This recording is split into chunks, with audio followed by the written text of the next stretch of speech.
Welcome back everyone, this is Shadow Drake and we are on Mars so that I can do the solar tracker. Now it is nighttime, so I hope to be able to build this before the sun rises. And as you can tell, I wanted to do the solar tracker on the moon, but then I realized the problem with that is that the moon has a very simple sun tracking behavior, and I want to kind of show a tracker that does both horizontal and vertical tracking instead of the moon just needing the vertical segment of it.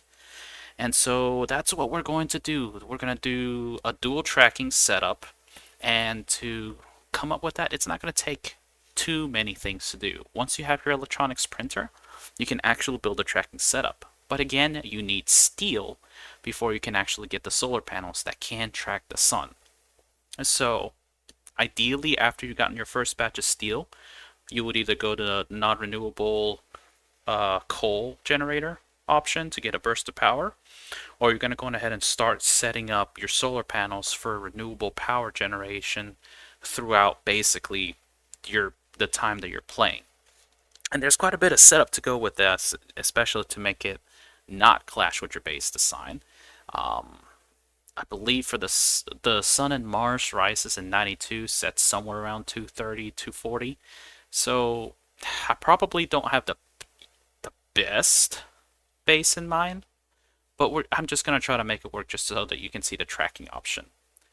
Now, typically most of the trackers, solar tracking scripts or how-tos you could encounter say you need to place the solar panel in a specific orientation along with the sensor, so that way you don't have to use as much for the horizontal portion of the tracking.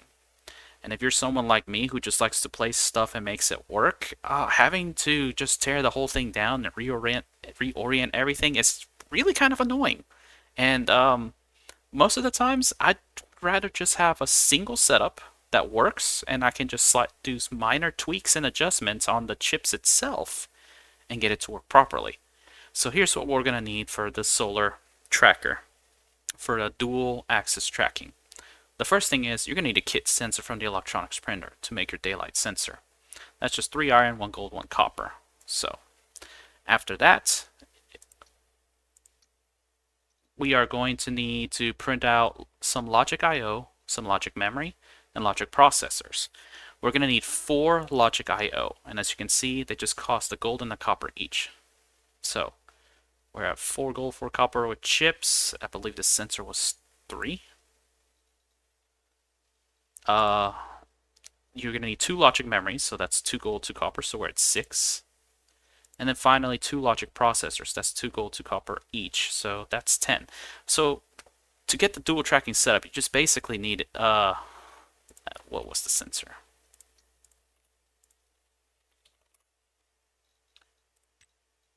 Yeah, you just basically need about 11 gold, 11 copper, plus the 3 iron, and that's all you need, plus a ridiculous number of cables. So we're going to go ahead and start printing those. So logic, well, let's get the sensor first. We're going to need 1 sensor.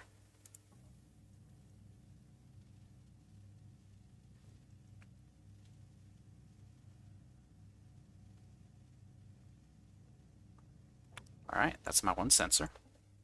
Now I need the logic I/O. We're going to need 4 of these.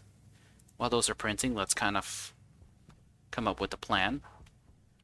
I don't need to hold on to these mining belts. Also don't need to hold on to the glass and the steel sheets.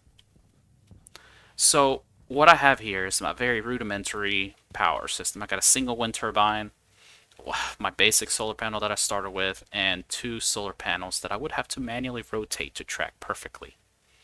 Now I do need to mention that that solar panels can get damaged in storms, but this is only the night of the first day, so I'm not concerned about that just yet. Okay, we got our 4. Now we just need the memory, and we're gonna need 2 of them.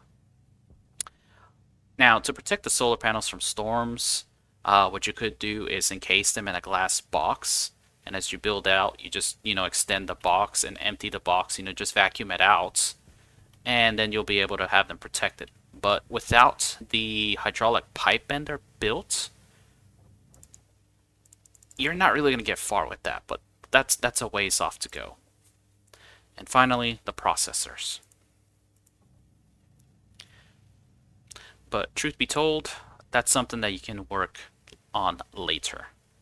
And you see, my power is getting kind of low for these, including my suit battery. But we do have the portable generator we can use to recharge. Alright, so let's take a quick stock of the materials. We got our sensor, got our 2 logic memories, our 4 logic I/O kits, and 2 processors. Now, the thing with making logic chips is that they are very space intensive because of the way that you place them and cable them up. So I'm going to dedicate this space right here for that solar tracking array. I will just remove this arc furnace because honestly, with the furnace over there set up, I don't really particularly care about spending power to smelt stuff. You may choose to just relocate it, and that's fine. Now, the first thing I gotta caution that for a solar tracker, you want it to be behind an APC, because let's just be honest, if your whole base runs out of power, or the station battery runs out of power completely, you don't want your solar tracker to stop working because you ran out of power. You will put it behind a battery backup so that if this battery comes dead, you can replace it with the battery, turn it on, and your tracker will work. And hopefully once it's daytime, your solar panels will start charging your battery setup. So the first things I'm going to place are going to be from the logic I/O. And the things I'm going to place would be the batch writers, and they're going to be close to the solar panels themselves. So I am going to go ahead and put one here, come back and put the other one right here. The reason we want the batch writers is because these will write to all the solar panels. And truth be told, I could just go ahead and wire them up like so, and just connect these connections to the solar panels. Like this. That way, they will be ready to go. Now, the next things I got to talk about the chips is they have a power connection port in kind of a weird place. So they all need power, and it's all going to come from the same source. So let me just go ahead and connect this power line out this way, and just connect them to the main line.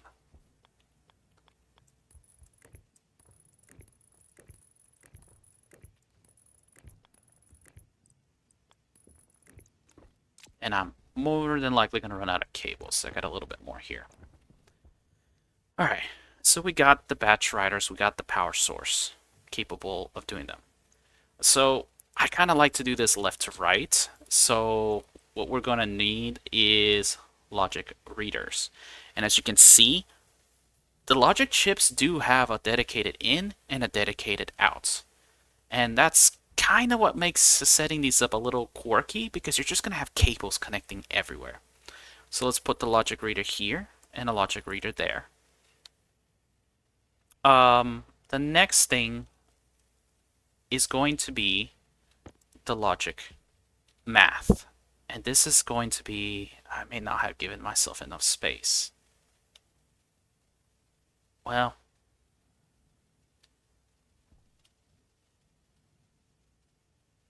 yeah, I don't think I gave myself enough space. I need to move these back one more. So let me just do that real quick. Okay, I moved them back. So let's do the logic processors. Well, before that, I will do the logic memories. The reason why is because the logic memories can't be placed right next to them, and I'm trying to keep the whole cabling together. So they're going to be right next to the readers like so. Skip a space. And then finally is the logic math.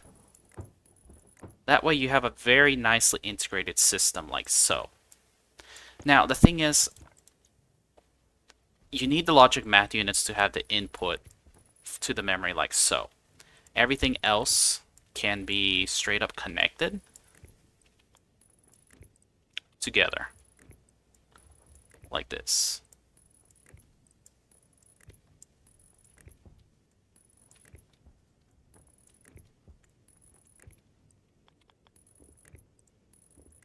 And the sun is beginning to rise.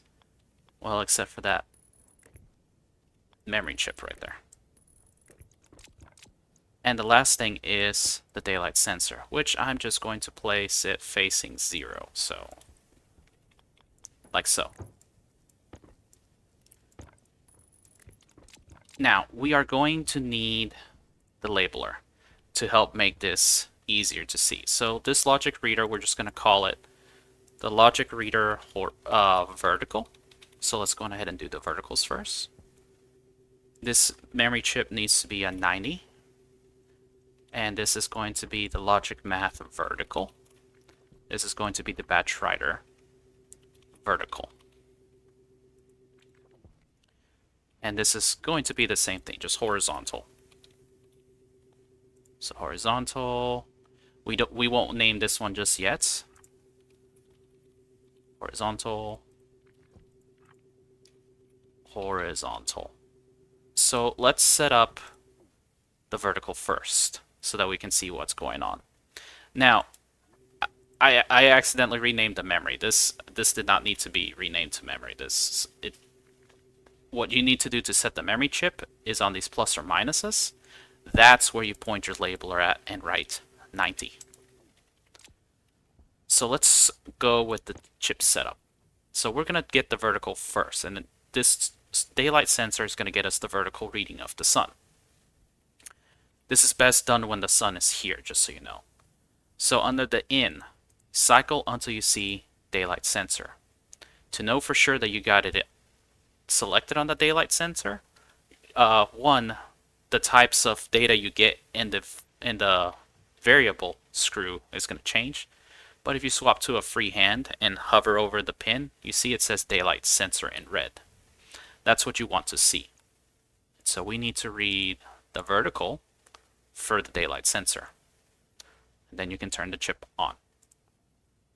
And if you hover over the chip, you see that the vertical reading is, 58 and dropping. So we got the vertical. Now we got to go to the math unit. Now, this math unit needs to be the subtract operation. And the only setting here is going to be the logic memory, which should be set to 90. And then the option setting here, you need to find your logic reader vertical. Turn it on. Now you're going to get a number. The last thing you need to do is go to your batch writer, and you need to find your logic math vertical.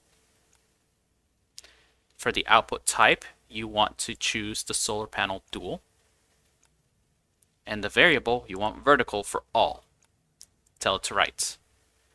Now the solar panels are going to rotate. Now this just gets the vertical tracking, and it should match the sun perfectly. They should be slightly rising as time goes on, which makes sense because the sun is technically rising. Now we just repeat the same process for the horizontal, but there's a twist to this one. So same thing, we want to find the daylight sensor. We want the horizontal, turn it on. The math unit, you can leave it at add. You choose the logic memory, logic reader, horizontal, turn it on. Batch writer, we want the logic math horizontal, output type solar panel dual, and want horizontal for all the panels. Turn it on. Now we need to see exactly what these solar panels do. Alright, so you're going to have one of 4 cases. Case number 1, the panels are tracking the sun perfectly at 100% efficiency. Yay, you're done. Case number 2, which is what I have, it looks like the panels are offset by 90 degrees. Since this is offset by 90 degrees, I gotta just set this logic memory to 90 or negative 90, and it should fix the panel. Case number 3 would be that these panels are facing me and tracking the sun incorrectly. That just means that you're off by 180 degrees. So since I'm on case where they're tracking the sun and off by 90 degrees, All I gotta do is change this logic memory. We'll try 90 first, see what happens. And it looks like I chose correctly.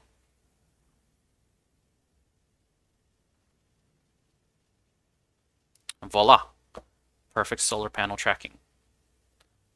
With this setup done, you'll see that my station battery is now capable of receiving a good amount of charge. And if I need to expand the setup, I just basically build outward and build more solar panels to get more power. Now, the case where they are off by 180 would be, they would look like this once they're done rotating. This is the off by 180 degrees case, where it seems like they're tracking the sun, but it almost looks like the vertical is incorrect. This is not the vertical being incorrect. The vertical math has been done, and it is always 90 minus the vertical reading for an upright solar sensor like that. If, when you activate your solar panels, they do this, you are off by 180 degrees. You just need to set this memory to 180 degrees. Well, in my case, 90 because, you know, negative 90 plus 180 is 90. So just keep that in mind. For perfect solar tracking, it will be vertical, for the vertical side is always 90 minus your vertical reading, and then you write it to your solar panels. That's the easy thing. That's a known. It will always be like that. The horizontal, well, when you get the horizontal reading, you're either going to need to add 0, negative 90, 90, or 180. One of those four numbers will work, and that will get your solar panels tracking perfectly. This is basically the renewable energy setup for solving your power crisis. And as you can see, my power is fully, this battery is fully charged. And if I take a look at my network analyzer, where is my network analyzer? But look at my network analyzer, you see that my station battery has 66 kilowatts of power. That's not a lot. And you can see my potential energy I'm getting is roughly 1 kilowatt, and that's from both of those solar panels. So this basically keeps scaling up. If I had another solar panel, that's roughly an extra 500 watts. And I can keep adding extra solar panels to keep recharging my station battery. Alright, that covers the dual solar panel tracking tutorial.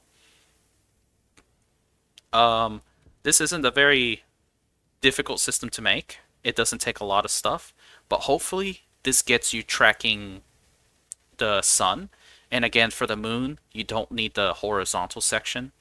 You can include it if you want to get basically an extra 1%, but the vertical tracking on the moon is typically all that you need.